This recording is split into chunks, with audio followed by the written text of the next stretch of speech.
মই যদি ঈশ্বৰ হলোহেঁতেন আজিৰ মানুহ সৃষ্টি কৰা বন্ধ কৰি দিলোহেঁতেন, নতুনকৈ সৃষ্টি কৰিলোহেঁতেন আৰু এবিধ মানুহৰ দৰে জন্তু যি মাৰি কাটি খাই বৈ শুই জীয়াই নাথাকি আৰু বহুত কিবা কিবি কৰিলেহেঁতেন।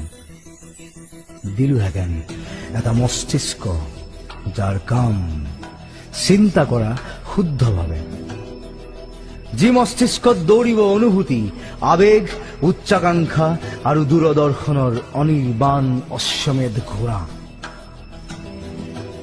যি মস্তিষ্কত আস্ফালিত হ'ব পৰিৱৰ্তন, আৱৰ্তন আৰু নিয়ন্ত্ৰণৰ ন ন সূত্ৰ। দিলোহেঁতেন আৰু এজুৰি হাই পাৱাৰ চকু, যাৰ মাজেদি সকলো সঁচা বস্তু দৃশ্যমান।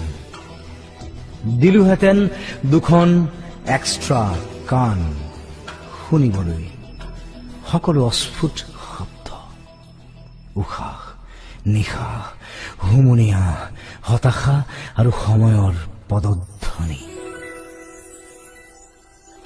দিলোহেঁতেন এটা সুন্দৰ নিপুটল নাক, যাৰ কাম কেৱল উশাহ লোৱাই নহয়, যি শুঙিব পাৰে সকলো দুৰ্গন্ধ মানুহৰ গাৰ, মনৰ, দেশৰ, পৰিৱেশৰ।